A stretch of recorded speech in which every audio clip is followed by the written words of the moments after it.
This is the Objective Jerk, and I am said jerk. How's everybody doing? Hope all is well. Yes, another one. I'm doing another one. This is a lot for me. Because you're a pussy boy. But as I said before, I'm trying to fine-tune my settings and get everything down pat since I've kind of updated my, I guess, layout and everything. So I've been using OBS, got the stuff and the, just doing things a little different. So I gotta do it a few times, a little repetition to kind of get it fine-tuned, so I don't have to think about what I have to do. I just do it, and I'm pretty much there. I'm pretty much done. I wanted to test another. I'm just now kind of getting the audio, because I noticed, so the audio is much better for both video and the podcast, but there's still like some clicking, so I made some more adjustments. I put the little thingy here on the microphone, which is supposedly supposed to kind of help that little popping sound. So I care because it drives me nuts. Maybe some people don't hear it, but man, I'll listen to it and I'm just like, oh man, I can hear it and it bugs me. If I can't listen to it, then I'm sure lots of people can. So anyway, wanted to talk about the let's see. So so I post these on YouTube, so I'm trying to be careful. There's lots of things you can't say on YouTube, but I am going to talk about the sexual deviant action that rhymes with grape. So the grape report that was released by the UK. I wanted to kind of talk a little bit about that. But first, though, I did want to kind of mention the Anthony family. Fuck them. Fuck up. It seems like they are just digging themselves and deeper in the hole. Some LLC fraudulent, like they just went all, I don't know, more and more stuff is coming out, and it's looking like the parents, specifically the father, is going to be going to jail himself. I'm starting to think, because a lot of people are like, why? What was the point of this? Because there was no beef between him and Austin, and the whole maybe a gang initiation doesn't really seem to fit. So like, what the heck? You know what I mean? Like, this whole thing just doesn't make any sense. And I'm starting to believe that the whole thing was planned, not by Carmelo, but by him and his whole family, his parents. I'm thinking that they were trying to do a God, what was the actor in Chicago? I've talked about it once before. I'm trying to think if I remember his name. I can't remember, but the actor who made it seem like, two guys in Chicago, beat him up, throw bleach on him, said this is MAGA country, but they were two Nigerian guys. Oh, Jesse Smollett. There we go. Got it. But this kind of seems like they were trying to do something like that and to raise money just like they did. But I think the plan was just to stab someone. Maybe it wasn't, Metcalf. It just happened to be Metcalf. But stab somebody and then have this whole thing. He gets arrested and he's claiming this and everything else, I think, was exactly as they planned, except Carmelo ended up killing Austin, which I don't think was supposed to do. So if he had just stabbed him and injured him and did all this whole thing, and they would have raised some money, and he was raised, you know what I mean? They might have gotten away with it. I don't know, but that kind of seems to me to be the most plausible reason for the whole thing, because it just doesn't make sense. And it's just, immediately the parents, they raised all this money through some stuff, and they get a cheaper lawyer so they can have more money. They buy, they like the way they were mismanaging their money and using their money for everything but a proper defense, man. Anyway, but yeah, so that's just crazy. But anyway, yeah, I wanted to talk about. So there is this report that was released recently. I'm gonna kind of. It's a long report. Here it is, right here. You can. Oh no, you can't see it because I didn't switch screens. Hello. Hello. All right. So here it is right here. This is called the Grape Gang Inquiry Report. And it is long. You can see here I'm scrolling down. You see all the victim testimony, whistleblower testimony, demographics, like it's long, but it's got a lot of interesting facts and stats and stories. And it's one of those things that make you go, right? Especially when like people are just trying to like, what? This ain't real. What are you talking about? I already had it open. I just opened it again and I didn't need to. All right. But anyway, so I've read some of it just to kind of get a few basic things, which I'm going to share. But so I think this is the guy who like spearheaded it, or he just helped do it. But I'm just going to play this video right here of him talking about it. But this is his post. Rupert Lowe, MP. He's a politician in England. Plus he's a businessman and other things. But anyway, the mass rape of vulnerable working class white girls by gangs of primarily Pakistani Muslim men is pure unfettered evil. Our report outlines in great detail what has happened, why it happened, and what we need to do to stop it from happening again. This is an important day. All right, so let's see what he's got to say. I haven't actually watched this video yet, so. This report is over 200 pages long. Yeah, it's long. And it goes into the root causes of probably the most extensive, widespread scandal that has ever beset Britain. It goes to every corner of the country. It's not in silos, it's everywhere. And it involves failure by the British establishment. And by the British establishment, I mean, obviously, government ministers, the civil service, local government, social services, the police, the judiciary, the NHS, and the media, who is supposed to be the guardian for the British people of scandals like this, but they've singularly failed to do that. The report goes into the reasons how it's happened. It goes into the reasons why it's happened, and that is all the reasons, and we analyze everything. I'm very grateful to all of the experts who appeared, all of the survivors who were brave enough to appear, all of my fellow MPs who came, and most of all to Graham Smith, who is the barrister who has produced this report with help from members of the inquiry team as well. I'm immensely grateful to all of them. It's been a very harrowing experience. Some of the testimonies we heard were beyond believable. And it is an evil which needs to be dealt with and dealt. Is that the video or is that here? I keep hearing noises. I have no idea. I don't know if it's... I'm just going to do one ear and see how this works. I think it's at this guy's house when he's recording this video. Let's see.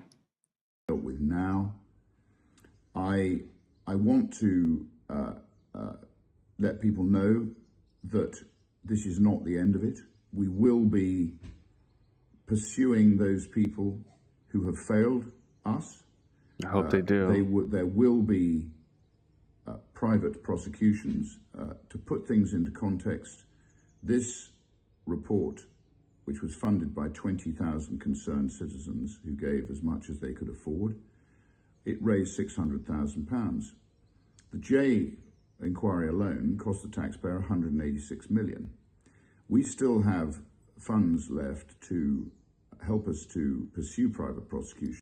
All right, I'm just going to kind of... What the heck is MP, though? What is... I think it's... That's not a lawyer, right? In England? I'm not sure. I was thinking it was a politician or something, and it might be. But they have this thing is not just like, you know, some nobody who posted something. This has been involved. This has been the result of like many people, many judicial and some politicians, some good people that aren't, you know, the crap that's kind of trying to sweep this underneath the rug. And there's lots of information. So, and it's pretty crazy. So I'm gonna read. So I took, because it's long. He says, you know, it's 200 pages, which it is. So I took a couple portions of it to just kind of read, to kind of, I don't know, so you kind of get a feel of what's in the report. Let me pull up this again. So it's got the acknowledgments, forward, overview of crimes, and then it goes into victim testimony. This Chloe one is long, like it's a pretty detailed testimony from, and you know, not all of them, they're not their real names necessarily, because you know they don't want any kind of retribution. But no, retribution, that's the wrong word. No, is that the right word? No, it's not. Retribution is good. Retaliation, I guess, but no, I was trying to think of something else. But you can see there's tons and tons of victim testimony. Some are short, some are long. Whistleblower testimony, and just all kinds of information. So it's pretty interesting. But the Casey report of 2025, this was a different report, stated that disproportionate numbers of men from Asian ethnic backgrounds, quote, Asian ethnic backgrounds, that's what they kind of lump them into, which it talks more about it later, so I'm not going to say too much, were among the suspects for group-based child sexual exploitation. Baroness Casey quoted local reports showing that a significant portion of those convicted were of Pakistani and or Muslim heritage. You know, so it's not, they're not trying to be, you know, Muslim or Islamophobic or whatever, you know, which, like, numbers don't lie, right? The crimes stretch back generations. The Grape Gang inquiry was necessary because the state and its institutions have failed catastrophically over decades. Police, social services, schools, and NHS, licensing authorities, and governments allowed these gangs to operate with impunity, which he kind of talked about in that video. There was a demonstrable, a lot of lack of political will to confront them. The Labor Party initially refused a public inquiry altogether. Labor Party, I don't really know too much about, but I'm guessing that's the Liberal Party. The Labor Party, they have a few different parties. They're not like a two-party system like we are, but anyway. Only relenting under considerable pressure. It will be many years before this inquiry is complete, and there is no guarantee that it will adequately address the politically sensitive ethno-religious nature of the phenomenon. Despite now pushing for an inquiry in opposition when in government, the Conservative Party did very little. So the Conservative Party did very little as well. So the whole inquiry was survivor-led, so they had a big part of it. They had a big hand in it. The inquiry examined the systematic targeting of vulnerable girls, overwhelmingly white British, by predominantly Muslim Pakistani gangs across towns and cities throughout the United Kingdom. The evidence put to the inquiry confirms that this scandal constitutes one of the most horrendous failures in the history of the country.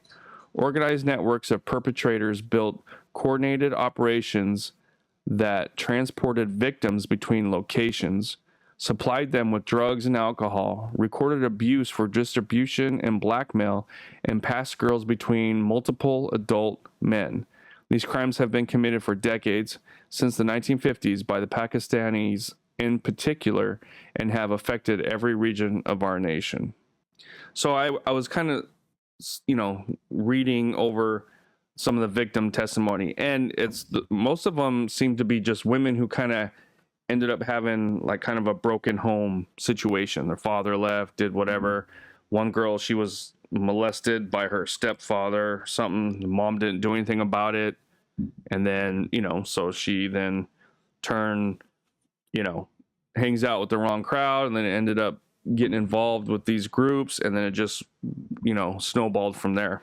The scale of the crimes committed is staggering. It has been previously established that at the very least, now this is the least, so this is lowballing, 250,000 young white girls have been subjected to repeated gang rape, trafficking, torture, pregnancy, forced Islamic conversion, and lifelong trauma.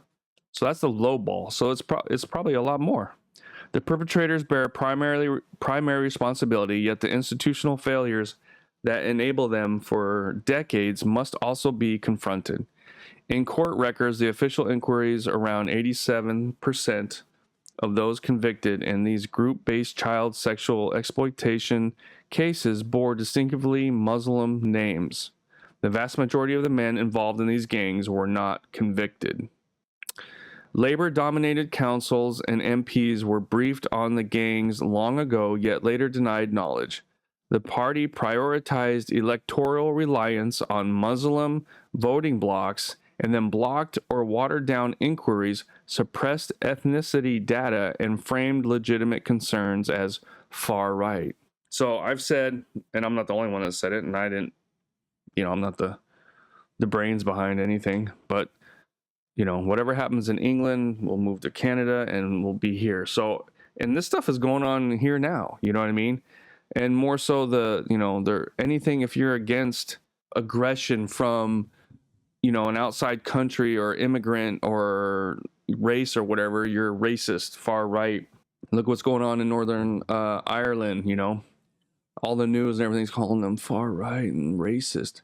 But, you read some of the stuff and you can kind of see how some of this is happening in the States right now, in Canada and in the States. When finally forced to act, the Labour government produced a national inquiry whose tightly drawn terms of reference deliberately exclude systematic examination of the demographic, culture, and religious drivers. Political correctness, fear of accusation of racism, and fear of losing electoral support from certain demographics have taken precedence over the protection of British children. These horrific crimes have only escalated in recent decades, especially following Tony Blair's 1997 victory and the start of an orchestrated mass immigration. With greater numbers came greater opportunities for abuse. Perpetrators built organized networks that transported victims between towns and cities and passed girls between multiple adult men. So 1997, I didn't realize how much of a douche Tony Blair was. But 1997, Tony Blair, let a bunch of immigrants come in without vetting, whatever.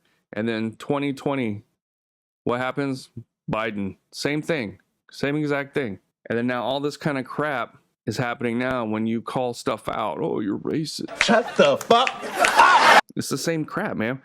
We're able to look through a portal in time and see the future of America if we keep going down this route. In each of these areas is the same tactics were used. Girls as young as 11 were targeted with gifts, alcohol, and drugs, collected in taxis from school gates, care homes, and streets, and taken to houses, flats, restaurants, and hotels, and then raped repeatedly by groups of men, passed between perpetrators, trafficked across county lines, and in many cases impregnated or forced into abortions.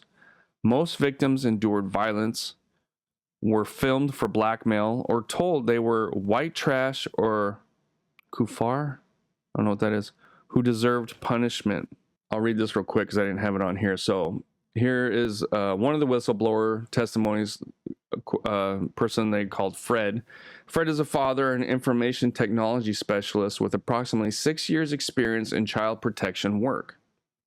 His involvement began after his own daughters were groomed offline by a former partner of their mother. His eldest daughter recognized the risks and disclosed the situation, enabling Fred to intervene promptly and protect his children. This experience prompted him to join an online child protective team. So since he's been on that team, Fred has assisted in the identification, tracking, and reporting of nearly 1,300 suspected child sexual predators. These cases have resulted in arrests, prosecutions, and convictions. At least 4 cases involved attempted child trafficking. He has also identified and provided technical data leading to the shutdown of approximately 30 deep web servers hosting large volumes of child sexual abuse material. Fred has observed that many offenders are repeat perpetrators, and some convicted multiple times. In his view, rehabilitation is ineffective for this category of offender, and current sentencing practices frequently fail to act as a deterrent, with some individuals receiving only community orders despite strong evidence. The majority of these convicted groups consisted entirely of men from Muslim backgrounds. The term quote-unquote Asian has frequently been applied in media, official statements, and public discourse to describe the perpetrators in grooming gang cases across Britain, which is funny because if you look at stats, well, American stats, Asians have the least amount of violent crime. Like, they're never the perpetrator.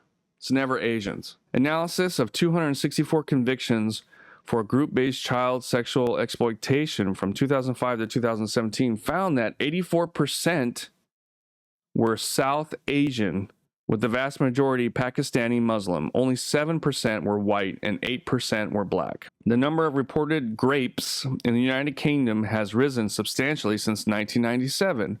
What happened in 1997? What did I say? 1997? 1997? Oh, that's right.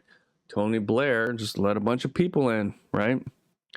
When the era of large-scale mass immigration into the country commenced under Tony Dipshit Blair. All right. In stark contrast, Poland, which maintained relatively low levels of immigration throughout the same period, has experienced a decline in reported rapes. So no immigration, decline. Polish National Police data show 2,399 recorded rape offenses in 2000, falling to 1,127 by 2023, a reduction of more than 50%. It's a little crazy, right? A little crazy. We're going to go back to Tony Blair in 1997 here. But first, a word from my sponsor. No, I'm joking. Never. Anyway, I wanted to share this. So this is kind of some of the crap that's going on. So French woman is about to be sentenced for thought crimes. An American patriot, I need your help. Tomorrow, I may be sentenced to unsuspended prison for daring to say on French TV that the main danger to women in France comes from black, African and Arab immigrant men, even though I was defending a woman who was herself raped by a Central African man subject to an OQTF order in the courtyard of her Paris apartment building. Having myself survived an attempted rape by a Tunisian migrant 4 years ago, I could not remain silent.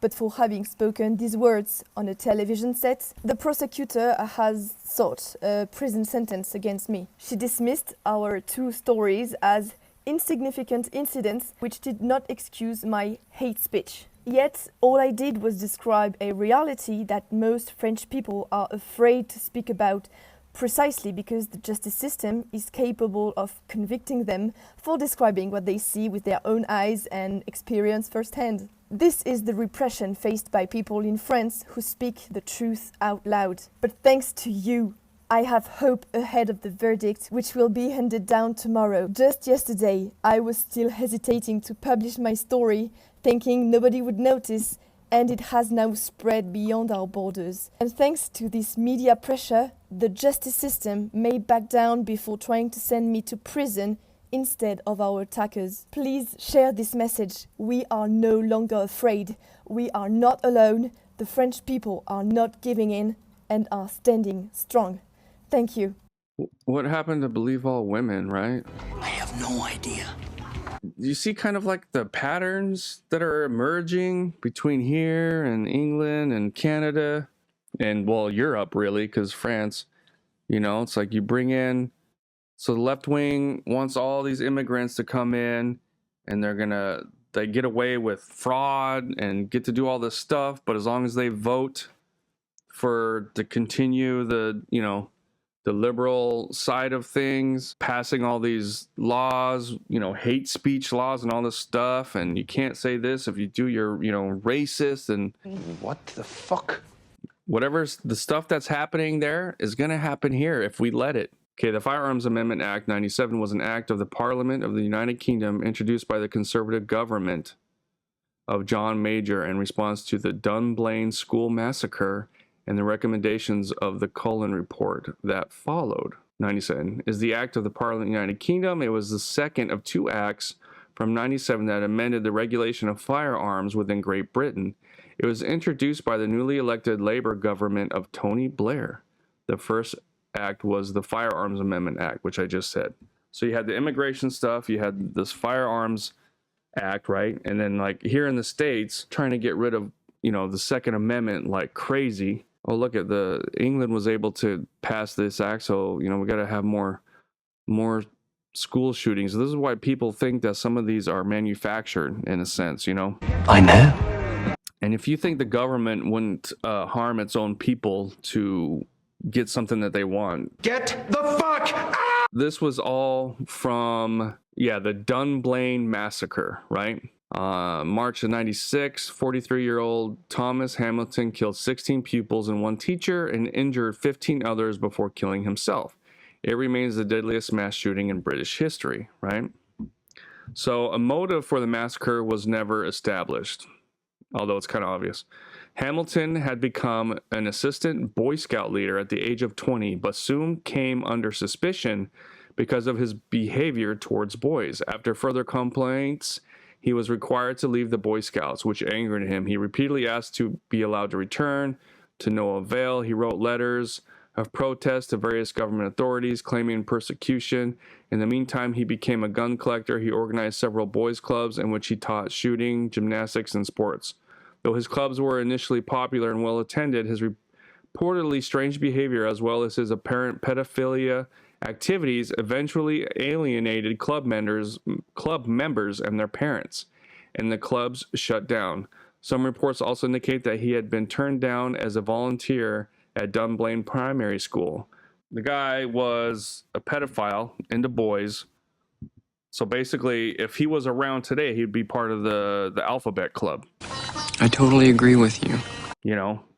And if you said anything negative towards him, you would be ostracized, not him. Oh, but he's minorly attracted. All this kind of crap, right? So because of that, they basically made it pretty difficult for civilians to carry guns. And if England had the Second Amendment, they would not be in the predicament they're in right now. And they know and people are like, well, why don't they send them it's like, because if they why do they not send them to prison, or why don't they whatever?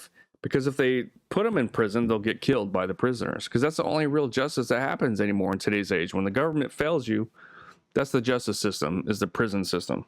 So there's two content creators I follow. I mean, there's a couple of them I follow, but one of them is Dr. Steve Turley, who's he's political. More often than not, this guy gets it right. And so so he had this little intro to his video recently on some of the stuff going on in Ireland, which coincides with, the report I was just talking about.